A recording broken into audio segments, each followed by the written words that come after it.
Hi guys, how are you doing? Hope you're doing well. So in today's midweek mystery, I thought I would do something slightly different. It's not going to be your typical crime mystery video. This one is more of maybe a creepy kind of mystery. Today I'm talking about the silent twins, and I have always been intrigued by them. I remember hearing about their case maybe about 2 to 3 years ago, and I just thought this would be a good time to just talk to you about them on my channel. Let me know what you think about this particular case.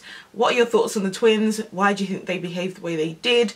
And also don't forget to give me a thumbs up and also subscribe to my channel if you do like this type of content, because I just plan on making these every week, and yeah, along with beauty videos as well and possibly lifestyles. Gloria and Aubrey Gibbons were the parents of the silent twins. Gloria Gibbons was a housewife and Aubrey Gibbons was a technician for the Air Force. They were from Barbados, and in 1963 they actually gave birth to twins, June, who came first, and Jennifer, who was born 10 minutes later. In 1967 they actually moved to a small town in Yorkshire, and that's where they had another daughter called Rosie, and I believe they had either 2 or 3 children before they gave birth to the twins as well. The twins June and Jennifer were very close when they were younger. They would do everything together, they would communicate really with each other, and they were quite late speakers, and they also developed their own language as well. Now this language can be called cryptophasia, which is a literal translation of secret speech, and it describes a language that twins tend to develop in early childhood, which they would only speak to each other, and this is what the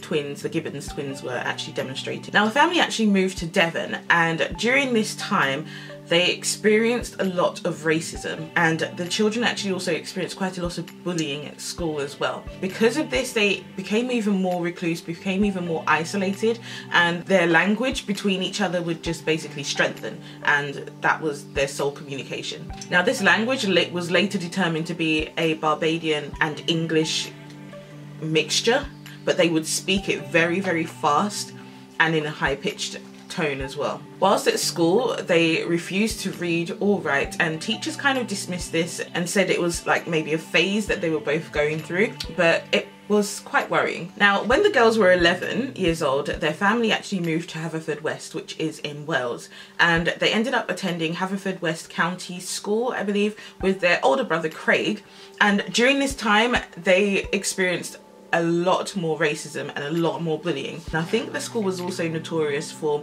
its kind of racist and bullying tendencies as well. One thing I remember reading is that it got so bad for the girls in school and their brother that the school actually allowed them to leave 5 minutes earlier than the rest of the children, so that they could get a head start, so that they would prevent their bullying and harassment after school. Now one of the noticeable things about the girls wasn't just their language and the fact that they isolated themselves, but it was also the fact that when they used to walk, they used to do so in sync. In fact, they used to do a lot of stuff in sync, and especially their walking, they literally would walk in perfect sync with each other. Apparently, like when they would walk, if people stopped to look at them, they would just stop and freeze and just stare at the person and then wait for that person to just go, and then as soon as that person has stopped watching them and gone, they will carry on walking in sync. I just think that's so freaky. Now the reason we know a lot about these girls is because Marjorie Wallace, who is a journalist and researcher, she actually ended up researching these girls and she ended up publishing a book,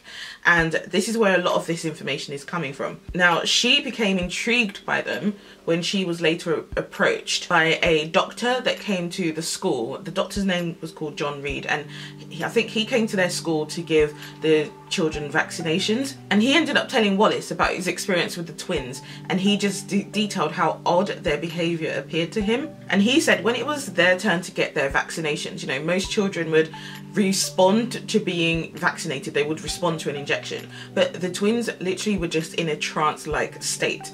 They didn't respond to him, they didn't respond to the injections and nothing, and he said he found that to be very odd behaviour. Now the doctor actually reported this behaviour, and the twins were admitted into hospital, and I believe the hospital was called Withybush Hospital in Wales, and their behaviour just continued to be very odd and strange. Now when they were 14 they later moved to another centre, which was actually a special education centre, which is more like a boarding school for children with special educational needs, and they moved there, and again their behaviour was extremely odd during that time as well. Like, they continued to not talk to anyone, they continued to have their own language, they continued to isolate themselves from everybody. Now, because of this odd behaviour that they kept demonstrating regardless of the environment they were in, their parents, especially their mother and other professionals, just thought for them it would be best that they would separate the twins, and that's what they ended up doing. Jennifer remained at the special education centre whilst June was sent 30 miles away to a different centre. I think her one was called St David's Adolescence Unit. And they did this, I guess, to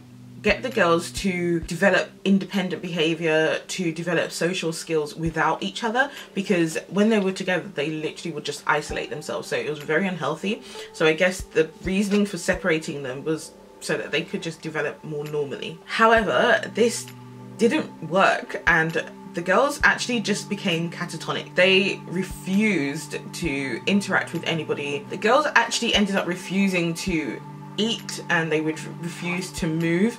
Like, they just developed very abnormal behaviors, even more on top of when they were together. And because of this, there was no choice really than to just reunite them. Now, at age 16, when their school career ended, they ended up returning home to their parents' house, and they basically would just keep themselves isolated from everybody. They wouldn't talk to their family, they wouldn't talk to anybody apart from themselves. They would lock themselves up in their room, and that was it really. They loved to play with each other, they loved to create stories, they loved writing, and that's one thing that the girls really enjoyed doing. They loved to create stories and write novels, and they would also reenact these stories that they would create as well. They loved, as I said, writing novels, but they also loved writing diary entries, and some of these entries were quite disturbing, which we'll touch on in a bit. They loved writing so much that they actually ended up saving up some money, which they got from benefits, and they ended up trying to enroll on a writing course, I believe, and they would enroll in this course as one person because I guess I don't know, I guess it was cheaper to enroll as one person, but it also might just be that I feel like they just thought they were just one person, and the reason they did that is because they wanted to be famous writers themselves, and they wanted to have their books published. The topics of their books would be a lot to do with crime and criminal behaviour, as well as like sex and sexual fantasies. They ended up self-publishing some of their novels, but it never really took off, and people weren't interested in their writing, and they felt very rejected and very disappointed by the whole fact that their writing career that they really wanted just wasn't happening. Now, remember I said that they didn't leave their rooms, and these girls did not leave their rooms up until the age of 18. So from 16 to 18, when they were at their parents' house, they did not move. They didn't leave their rooms at all. They wouldn't even come downstairs for dinner. So basically they would, for example, want to watch TV because it'd be interested in watching some things on TV, but they wouldn't go into the family room and sit down with everybody to watch the TV program that they wanted to watch. So they would just write little notes to their family and say, you know, at this time we want to watch this program, leave the door open. And I believe that from their bedroom door in the hallway they could probably see where the TV was placed in the living room. So the parents would leave or whoever was in the room would leave the living room door open whilst the TV was on, and the girls would sit in the hallway right by their room at an angle so that they could see the program being played. And also, if somebody came up into the hallway whilst they were sitting there, they would immediately run it back into their room. So they just did not engage with anyone, especially like they didn't engage with their family, nobody. But this all changed by the age of 18. They were so disappointed, as I said, about their books not being received well or acknowledged, that they kind of became very rebellious, and their whole character really did like a U-turn, a complete change. They left their rooms at the age of 18, but it wasn't for any good reason. They actually started to get involved with a lot of what we'd call disturbing behaviour. They would start to take drugs. They actually started to be very promiscuous as well. So, you know, they would have sex, you know, with different people, and they would get involved with a lot of criminal behaviour as well. And the girls would actually assault each other in public, like physically and verbally assault each other quite violently in public. And another big thing that they seemed to enjoy doing was arson. They actually got arrested for arson because they were found trying to attempt to start a fire in a local college. Now, because of this arson attempt, or I don't know if it was an arson attempt or if they actually did start the fire there, but I know they were caught for doing so in the act, and because of this they were sent to a remand centre for 7 months. And during this time, as I said before, they love to write, and during this time they would write diary entries, but the entries were so disturbing. Like, they would talk about how much they hated each other, how much they wanted to kill one another, how much they were scared that the other person would want to kill them. So like, they were scared of each other, and because of this they were separated. But when they were separated, their diary entries changed, and they would talk about how much they missed the other person and how lonely they felt without their twin beside them. So it was like they hated being together, but if they were separated, they felt very lonely. Now in 1982, they were actually charged with, I'm just going to read it off here, 16 counts of burglary, theft and arson. And they actually pleaded guilty to this. Now during this time they were also diagnosed with psychotic personality disorder, and they were admitted to Broadmoor Hospital. Now Broadmoor is a very serious place to be admitted to. It's basically a maximum security hospital for the criminally insane. Whilst they were in Broadmoor, doctors said that they were very dangerous and they were very disturbed individuals. June actually attacked a nurse, and Jennifer attempted suicide. And their fighting each other didn't stop in Broadmoor. They would, if they were together, they would physically fight each other or verbally attack each other. They were not good alone, and they weren't good together. Their stay at Broadmoor lasted for 11 years, and this behaviour just continued to happen. After 11 years, they actually did end up moving to a lower security hospital. Now it was during this time in Broadmoor that Marjorie Wallace, who I mentioned previously, actually ended up speaking to the girls and getting to know them a bit more and doing her research on them. And she would visit them regularly and interview them as well. And during one of her visits to the hospital to see the twins, she recalls Jennifer calmly saying to her that she, Jennifer, will have to die. And Wallace was like, this was just so odd, because like, she just revealed that to her. And Wallace asked her why was that, and she said it was because they had decided, like the twins had decided, and they had decided that it was the day that the twins were going to leave Broadmoor to go to the lower security clinic. It was that day that Jennifer will have to die. And they said this was to let the other one, so this was to let June live in peace and to allow June to accomplish everything that they wanted to accomplish. Now in March 1993, at age 31, the twins were transferred to this lower security clinic. When they arrived in this clinic, Jennifer was unresponsive and she was rushed to hospital, and it was there that she was pronounced dead. And the scariest thing is, to this day, there's no true diagnosis as to what caused her death. I believe the most common diagnosis is heart failure, or like natural causes due to heart failure, but it's still quite a mystery as to how she died, why she died. And even creepier, her sister June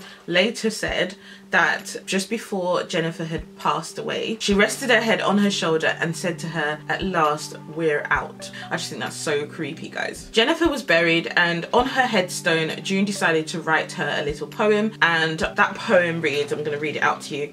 "We once were two, we two made one. We no more two, through life be one. Rest in peace." And I believe that poem basically implies that they truly believed that they were one person, and because of that, they couldn't live with two bodies. They needed to live as one, and they believed that even though one of them physically died, the other is still, like, they're still part of each other. Now, after Jennifer died, June really did struggle for, I think Wallace mentioned, about 5 years with guilt, and she really did find it difficult to live on without her sister with her. But after that time, she started to adjust to life without Jennifer, and she started to, you know, develop her language skills, because this was 31 years or so that she hadn't been speaking a normal language. Like, she was speaking her own language with her sister and rarely speaking to anybody else. So she really had to, it was like starting from scratch. She had to learn to speak again, and she had to learn to communicate and live independently without her sister there. So this was literally like starting from the beginning with her. And also, after her sister's death, she wanted to be known by her middle name, which was Alison. So I guess it was kind of just starting again completely for her. And what I could find about her after her sister's death is that she ended up living a pretty normal life. She did get a few odd jobs here and there. I think she did try and continue writing, but her writing never really took off, and she never became that famous writer that she wanted, and her and Jennifer wanted to be. Now, Wallace also recounted that a few days after Jennifer's death, she recounted June's mood as being very strange. And she said that June said, "I'm free at last, liberated, and at last Jennifer has given up her life for me." June did give some interviews with Harper Bazaar and The Guardian newspaper as well. Also, by 2008, she was living very quietly, very independently, near her parents' house in West Wales, and she hasn't needed to have any psychiatric treatment ever since then, and also she has been accepted by her community. Her sister Greta actually revealed that her family were very angry with the treatment of Jennifer at Broadmoor, and they believe that that contributed to her death. And she actually blamed Broadmoor for ruining her sister's lives and for neglecting Jennifer. And she did actually want to file a lawsuit against Broadmoor, but her parents, Aubrey and Gloria, actually refused this because they said that it just wouldn't bring Jennifer back. Now, everyone has questions as to why the girls were like this. Why were the women, you know, they grew up as women, why were they so isolated? And I guess that's the mystery around it. But June has actually later, you know, revealed her thoughts as to why they were so isolated, and she says that being placed into Broadmoor was part of the reason why they ended up the way they were. She said that their lengthy sentence in Broadmoor was the reason why they chose selective muteness. She says that juvenile delinquents get 2 years in prison. We got 12 years of hell because we didn't speak. We lost hope, really.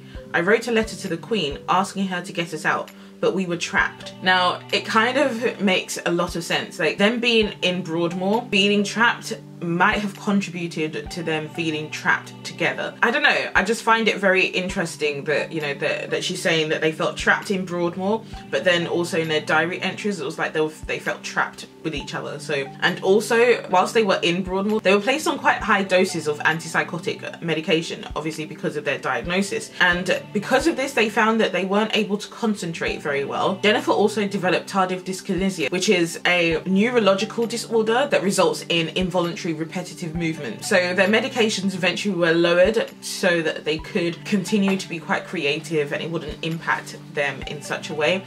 But actually it had already done the damage, and they had ended up losing some interest in their creative writing. So let me know what you guys think about this particular case. I just find it really interesting. Even though they appear to be quite mysterious, if we actually look into them and their case, clearly they did have possibly some mental health issues to a certain extent, but I think the treatment that they received contributed a lot to their ailment, and I feel like they needed possibly a lot more, maybe therapy, a lot more help than being incarcerated and being pumped with, I don't know, with medication. A lot of what happened to them is due to their treatment, and the reason why they isolated themselves is because of their treatment when they were older. When they were younger, yes, they did demonstrate this similar behaviour, but obviously when they turned 18, they started to be more social, and even though they went off the rails, I feel like their punishment was a lot harsher than it probably should have been.